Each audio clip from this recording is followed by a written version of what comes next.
안녕하세요. 시내가 책방입니다. 저는 책방지기 한 걸음씩입니다. 오늘은 새 책 이용남님의 복음에 미치다 라는 책을 들고 왔습니다. 이 책은 초기 선교사들이 한국의 복음을 어떻게 전했는지에 대한 책입니다. 우리가 어렴풋하게 알고 있는 우리나라 기독교 복음 역사를 복음이 우리에게 오게 된 과정을 구체적으로 다루고 있는 책입니다. 이 책을 쓰신 이용남님은요, 20살 나이에 폐결핵 3기로 생사의 갈림길에 놓였다가 주님을 기적적으로 만나 치유받고 신학교에 진학했습니다. 저자는 자신을 실격된 선교사라고 말하는데요. 서부 아프리카 감비아로 선교를 떠났지만 영적 침체에 빠져서 병이 났고 결국 선교지를 떠나게 되었기 때문입니다. 선교 동원에 대한 비전을 발견하고 현재는 세계 선교 공동체 국제대표로 섬기고 있습니다. 양화진 선교사 묘지를 안내하고 역사를 강의하며 선교 동원가로서의 삶을 살고 계십니다. 목차를 보면요. 들어가는 글. 나는 어떻게 복음 전달꾼이 되었는가? 1부 복음이 들어오기까지 1장 땅끝에서 시작 2장 카타콤에서 종교개혁까지 3장 위대한 세기 2부 조선을 품은 하나님의 사람들 4장 조선의 문이 열리면 5장 그 참을 수 없는 뜨거움으로 6장 코리아 인랜드 미션 7장 태어나는 사람들 양화진 묘지 가는 길, 나가는 글. 우리는 어떻게 복음의 전달꾼이 되어야 하는가로 되어 있습니다. 여러분, 우리나라가 120년 전에는 미전도 종족이었다는 걸 알고 계신가요? 참 지금은 대한민국에서 교회 없는 곳을 찾아보기 힘들고 많은 사람들이 기독교를 욕하면서도 많은 기독교인들이 있는 것이 사실입니다. 하지만 이렇게 대한민국에 기독교가 흔해지기까지 얼마나 많은 역사가 있었을까요? 그 발자취를 더듬어 보겠습니다. 거슬러서 초대 교회에서부터 어떻게 복음이 이 나라로까지 흘러들어가게 되었는지를 간략하게 살펴보는 것이 필요하겠습니다. 로마의 국교로 기독교가 공인된 이후 타락한 종교 지도자들이 수많은 이교도들을 교회 안으로 들어오게 합니다. 네스토리우스 학파는 예수님의 어머니 마리아는 신이 아니라 인간일 뿐이라고 주장했지만 타락한 종교 지도자들이 그를 추방해버립니다. 그래서 네스토리우스파를 지지했던 많은 제자들은 복음을 들고 동방으로 향해서 페르시아를 거쳐 7세기에는 중국까지 오게 됐습니다. 당시 중국은 당나라였는데 이때는 매우 개방적이어서 네스토리우스 학파는 자유롭게 복음을 전할 수 있었습니다. 이렇게 시작된 기독교가 당나라의 경교입니다. 당나라에 힘입어 676년 삼국통일을 이룬 신라도 경교를 받아들였는데요. 1956년 불국사에서 발견된 경교 십자가와 마리아 관음상은 이를 뒷받침하는 근거로 남아있다고 합니다. 우리나라에 복음이 확실하게 전파된 것은 조선 후기인데 누군가 이미 신라시대 때 십자가를 가지고 들어왔었던 것입니다.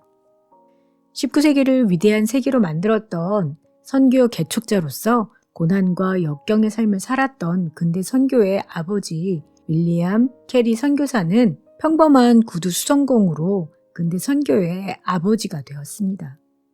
중국의 모리슨 선교사가 들어가고 다음 주자로 중국 선교에 지대한 영향력을 끼쳤던 귀칠라프 선교사가 들어갑니다. 귀칠라프 선교사는 1832년 우리나라 땅을 밟은 첫 선교사입니다. 귀칠라프가 배를 타고 의사 겸 통역관으로 배에 있었는데요. 그는 독일 루터교 출신의 목사였습니다. 의사 겸 통역관으로 탔지만 그의 목적은 조선 땅에 복음을 전하고 싶었습니다. 당시 조선은 순조 통치 말년이었습니다. 가톨릭 교도들이 수십 년 동안 모진 박해를 받고 김조순을 중심으로 안동 김씨 세력들이 득세하고 있었던 때입니다. 고대도의 정박한 귀출라프 일행은 이제 그들의 목적대로 통상을 시작하기 위해 관리들과 접촉을 시도했습니다. 하지만 그것은 쉬운 일이 아니었는데요. 며칠 후 다행히 홍주목의 관리인 듯한 지방관을 만날 수 있었고 그를 통해 국왕에게 통상을 정식으로 청원하는 서한과 함께 성서 한 질과 전도문서 그리고 유리그릇, 옥양목, 모직물, 담요 등의 선물을 전했습니다. 국왕으로부터의 회신을 기다리는 동안 귀출라프 일행은 그곳 사람들과의 접촉을 시도했는데요. 큰 배안이 궁금해서 많은 사람들이 구경 왔었습니다. 그들을 불러 서양 음식을 맛보게 하며 전도 문서를 나누어 주었습니다. 그리고는 조선에 도착한 지 닷새 만에 귀출라프는 등에 한 보따리 짐을 지고 해변으로 내려가 땅을 일구고 감자를 심었습니다. 이것이 영양만점 귀출라프표 감자입니다. 100여 개가 넘는 감자를 심고 재배법을 정리한 종이를 주인에게 주었습니다. 그리고 귀출라프는 오랜 노력 끝에 양이라는 한 조선 사람을 설득하여 그를 배 안으로 데려와 한글 자모 일체를 쓰도록 시켰습니다. 귀출라프가 한문으로 주기도문을 쓰자 양이는 그것을 한글로 읽는 동시에 번역했습니다. 7월 삼복 더위에 누가 볼까 싶어 좁은 배 안에 들어가 숨을 죽이며 글을 썼습니다. 걸리면 죽을 수도 있다는 것을 서로 잘 알고 있었기 때문입니다. 드디어 우리 민족에게도 주님께서 가르쳐 주신 기도가 생기는 순간이었습니다. 물론 그때 통상이 이루어지진 않았습니다. 8월 9일 한양에서 내려온 특사가 서한과 선물을 돌려주며 중국 황제의 허락 없이는 외국과 통상할 수 없다고 통보합니다. 귀출라프는 조선이 중국의 속국이 아님을 주장했지만 소용없었습니다. 귀출라프는 크나큰 절명감이 몰려왔지만 결국 미지의 나라 조선을 떠날 수밖에 없었습니다. 이 모든 일은 내가 늘 기도로 하나님의 은혜로운 섭리를 간구한 결과 이루어진 하나님의 역사다. 조선에 파종된 하나님의 진리는 사라져 버릴 것인가? 나는 그렇지 않다고 믿는다. 머자나 주님께서 예정하신 때가 되면 많은 결실이 있을 것이다. 전능하신 하나님께서는 쇄국 정책을 제거하시고 우리로 하여금 이 약속된 땅에 들어가도록 허락하실 것이다.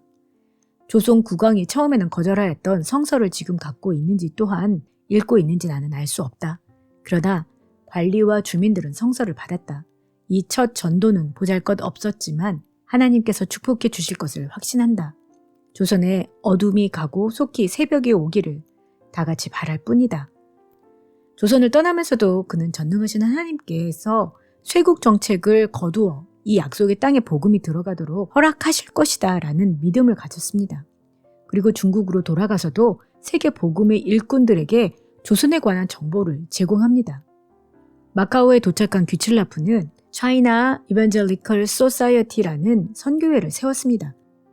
이 선교회는 중국 땅에 복음의 씨앗을 뿌리는 데 크게 공헌했습니다. 그로부터 몇 년 후 이 선교회를 통해 처음으로 중국 땅에 파송되는 선교사가 탄생하게 되는데 그가 바로 1854년 상하이로 들어오는 허드슨 테일러입니다. 중국과 일본 땅에 있던 선교사들은 이 미전도 종족을 발견하고 그들에게 관심을 보이기 시작합니다. 자료를 조사하고 정보를 수집하며 그 땅을 향해 무릎 꿇고 기도합니다. 그리고 강하게 우리나라의 문을 두드립니다. 우리나라에서도 이과 몇 분의 실학파들은 서양 문물을 알고 싶어 했습니다. 그래서 중국에서 건너온 서양 책들을 탐독하기 시작했습니다. 중국의 선교사로 들어간 마테오 리치는 과학에 관한 이야기를 적다가 뒷부분에는 기독교에 관한 이야기를 써서 그 책을 보는 사람들이 기독교를 알 수 있도록 선교 전략을 세웠습니다. 그 전략은 적중해서 우리나라 실학파 몇 사람들도 그 책을 접하게 되었습니다. 그들은 그 책을 읽다가 세례를 주는 장면이 나오면 잘 모르면서도 자기들끼리 세례를 주기도 했습니다. 그런데 어느 날 마테오 리치가 쓴 다른 책을 보게 되었는데 그 책에는 세례는 아무나 주는 것이 아니라고 써 있었습니다. 그들은 그것을 배우기 위해 이승훈을 중국에 보냅니다. 우리나라 가톨릭은 1784년 이승훈이 중국에서 가톨릭을 배워오는 해를 그 시작점으로 봅니다. 1866년 병인해에 유달리 서양 열강들이 우리 조선을 힘들게 했는데 대원군 집권 3년째인 병인령에는 병인 박해와 병인 양요가 일어납니다. 9명의 프랑스 신부와 수천 명의 조선인 천주교도들을 고문하고 학살했는데요. 이것을 계기로 복수의 칼을 품은 프랑스 함대가 9월에 강화도에 상륙해서 병인 양요가 일어났습니다. 이때부터 외세에 대한 대원군의 쇄국 정책은 극으로 치닫습니다. 서양에서 배가 나타나기만 하면 볼 것도 없이 무조건 적군이라고 여기고 싸웠습니다. 제너럴 셔먼호에 타고 있던 토마스 선교사는 강물에 뛰어들어서 조선 군인들이 그를 생포했을 때 가슴속에 성경책을 꼭 품고 있었습니다. 그를 잡아 대동 강변에서 목을 베어 죽였습니다. 내가 서양 사람을 죽이는 중에 한 사람은 지금 생각할수록 이상한 감이 있다. 내가 그를 찌르려고 할 때에 그는 두 손을 마주잡고 무사한 말을 한 후 붉은 배를 입힌 책을 가지고 웃으면서 나에게 받으라 권하였다.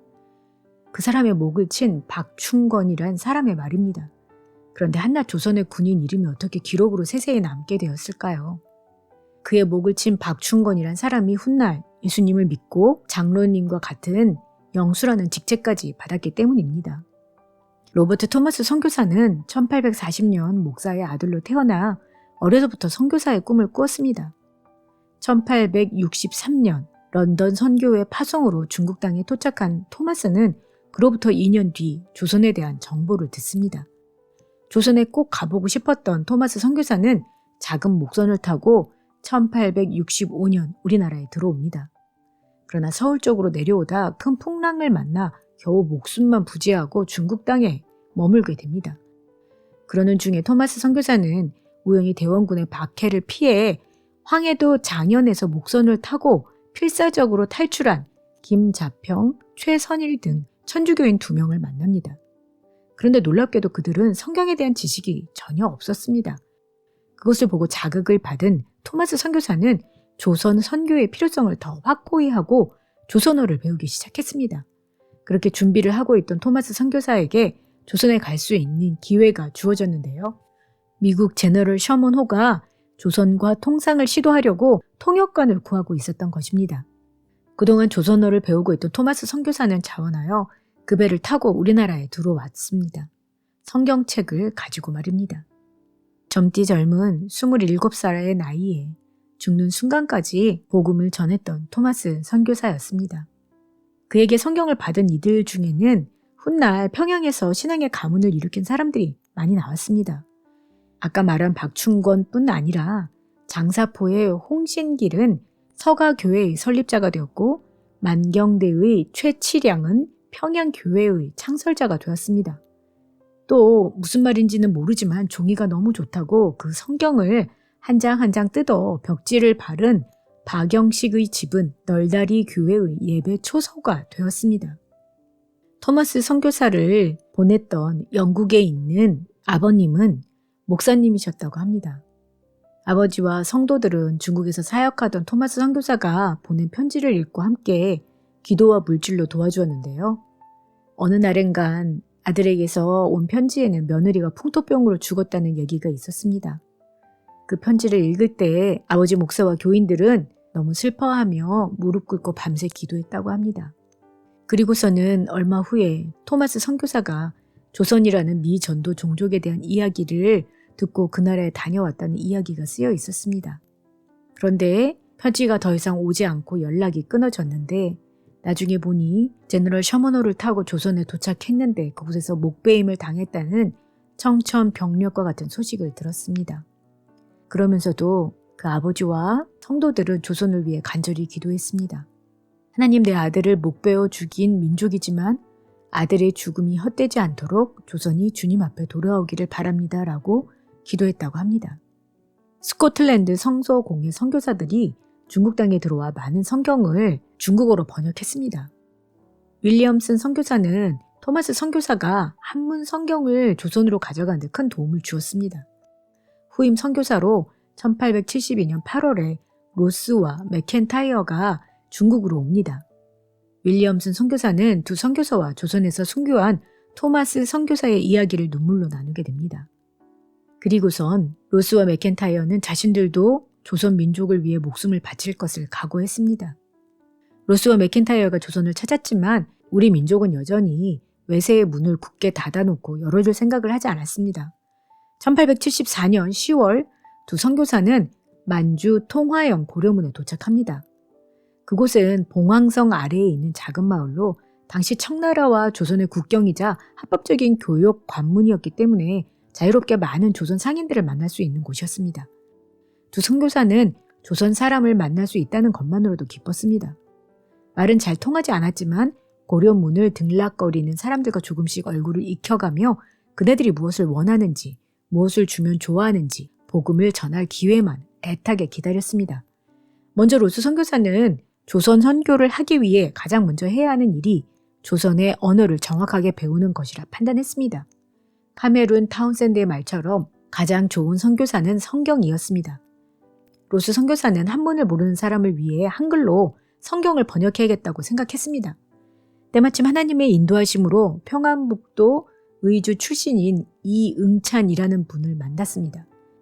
이응찬의 도움으로 로스 선교사의 어학 실력은 날이 갈수록 늘었습니다. 1877년에는 선교사를 위한 한국어 교재를 만들기도 합니다. 로스 선교사는 이응찬을 통해 조선 사람을 많이 만났고 그들에게 복음을 전할 수 있었습니다. 그때 만난 백홍준, 김진기, 이성한은 성경을 번역하는 데 많은 도움을 주었고 그들은 우리나라 최초로 고려문에서 세례를 받고 하나님의 자녀가 되었습니다. 로스 선교사가 1877년부터 한글로 성경을 번역할 수 있었던 것은 우리나라에 한글이라는 우수한 글이 있었기 때문입니다. 하나님께서는 로스 선교사가 성경을 번역할 수 있도록 귀한 사람들을 많이 만나게 해주셨습니다.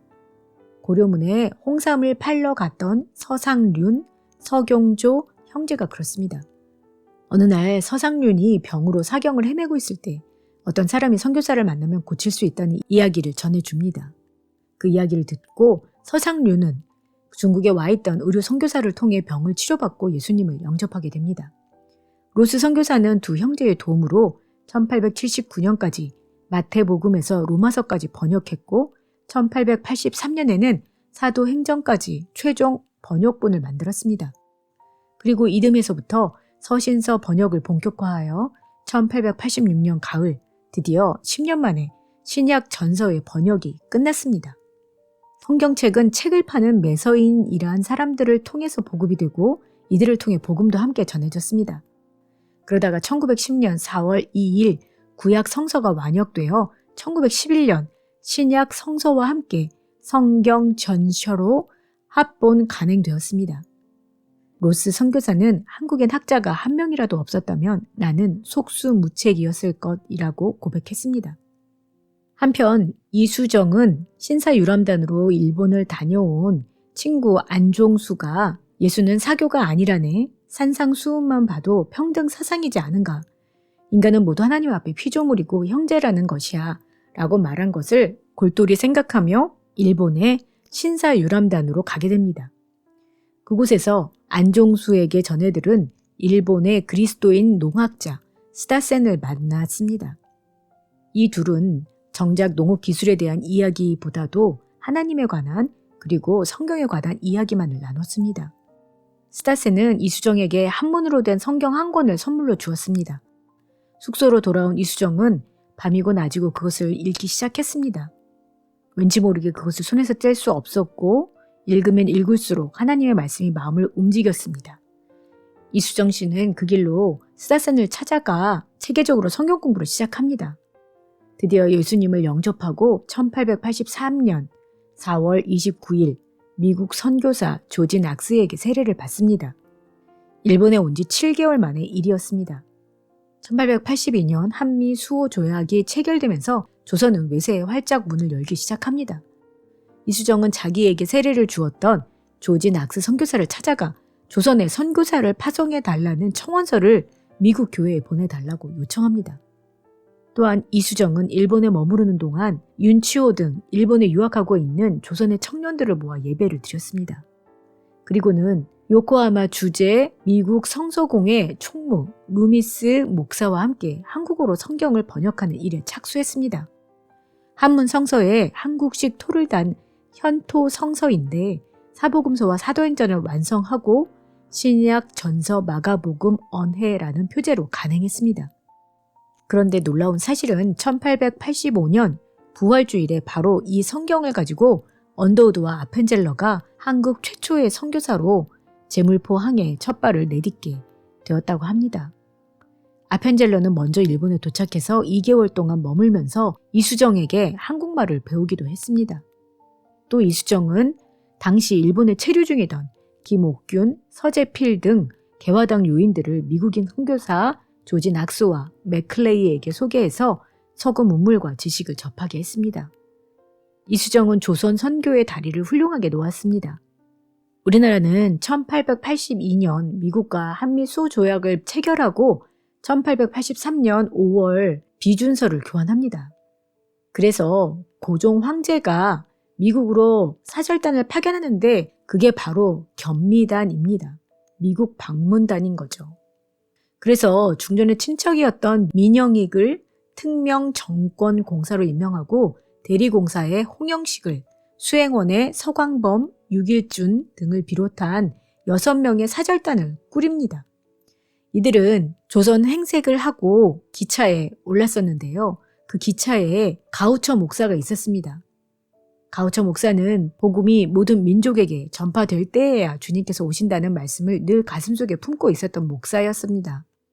그렇기 때문에 멀리 조선이라는 곳에서 온 저 사람들에게 과연 천국 복음이 전파되었는지 궁금해서 목적지에 도착하는 3일 동안 친구가 되었습니다. 그리고 가우처 목사는 조선이란 민족에 대해서 자세히 알게 되었습니다. 문호가 개방되었으나 선교사가 들어가지 않았다는 놀라운 사실을 알게 된 가우처 목사는 겸미단 일행과 헤어지고 나서 그 길로 교회로 와서 온 성도들 앞에서 이렇게 이야기를 합니다. 나는 오늘 조선이라는 민족을 만났습니다. 그곳에는 선교사님이 없다고 합니다. 하지만 얼마 전에야 비로소 문호가 열렸으니 곧 선교사님이 파송될 것입니다. 그런데 여러분 생각해 보십시오. 미국에서 조선까지 가려면 동부에서 일주일 넘게 기차를 타고 서부로 가서 2달 동안 배를 타고 태평양을 건너야 하니 기차와 배삭시 필요합니다. 그리고 선교사님이 조선에 들어가서 생활하려면 선교비가 많이 들지 않겠습니까? 그렇다면 우리가 그곳으로 들어갈 선교사님들을 위해서 믿음으로 미리 헌금합시다. 그래서 가우처 목사와 성도들은 미국 감리교회 선교본부에 조선 선교를 위해 사용해달라며 $2,000를 송금했습니다. 당시 미국 감리교회는 아직 조선 선교에 대한 계획이 없었기 때문에 신통치 않은 반응을 보였습니다. 가우처 목사는 조선과 지리산 가깝다는 일본에 파송된 극동 지역 담당 선교사인 맥클레이에게 직접 편지를 써보냅니다. 조선에 직접 찾아가서 그 나라를 살펴보고 하루빨리 선교사를 파송하도록 구체적인 상황을 파악해달라는 편지였습니다. 가우처 목사의 편지를 받고 맥클레이 선교사는 직접 조선 땅으로 건너가기 위해 준비합니다. 맥클레이 선교사의 사정을 듣고 김옥균은 고종 황제 앞으로 보내는 친서를 써줍니다.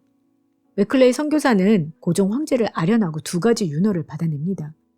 의사와 조선의 엘리트를 교육시킬 영어 선생 3명을 보내달라고 한 것입니다. 맥클레이 선교사는 뛸 듯이 기뻐하며 고종 황제의 2가지 윤허에 대한 정보를 보내면서 특히 반응하는 선교사가 나오길 바라며 정보를 보냅니다. 전 의사입니다. 저를 조선 땅에 보내주십시오. 이 젊은이가 우리 민족에 대한 정보에 가장 먼저 반응한 존 헤론 선교사입니다. 존 헤론은 1858년 6월 15일 영국에서 출생해서 14살 때 미국으로 이민을 갔습니다. 어려서부터 아주 영특했는데요. 의과대학을 수석으로 입학했고 테네시 의과대학이 개교한 이래 가장 공부 잘하는 학생이었다고 합니다. 교수들도 존 헤론은 당연히 졸업한 다음 모교에 남아 교수가 될 것이라고 생각했는데요. 그가 선교사가 되는 것을 반대했습니다. 존 헤론은 지금 조선이 자신을 부르고 있다고 느꼈습니다. 하나님께서 왜 자신에게 의학 공부를 시키고 훌륭한 의사가 되게 하셨는지를 깨달아서 하나님의 부르심에 기꺼이 순종했습니다. 그리고 또 조선행을 막는 다른 장벽은 약혼녀 해티였는데요. 그런데 존 헤론은 하나님께 기도하며 하나님께서 허락하신 짝이라면 같은 마음을 주시도록 기도했고 결국 둘은 조선에 오게 됩니다.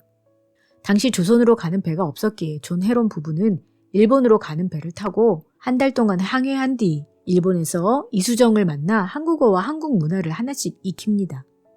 존 헤로는 우리 민족에 대해 배우면 배울수록 더욱더 우리 민족을 사랑하게 되었습니다. 헤로는 무엇보다도 기가 막히게 과학적이고 독창적인 한글의 우수성에 감탄합니다.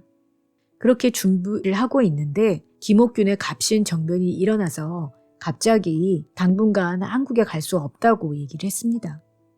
이때 민비의 조카 민영익도 불길을 피해 나오는 중 자객의 칼을 맞아서 몸에 7군데나 상처를 입고 정맥이 끊기고 출혈이 심해 생명이 위독한 지경에 이르게 되었습니다. 이때 죽어가는 민영익을 바라보던 조정에게 알렌이라는 의사에게 치료를 한번 부탁하면 어떻겠냐고 제보가 들어왔습니다. 그래서 알렌에게 치료를 맡겼는데 알렌이 가망이 없어 보이는 그를 붙잡고 전심전력을 다한 덕분에 살아날 수 있었습니다. 이 사건을 통해 알렌은 조선의 신임을 한몸에 받게 되었습니다.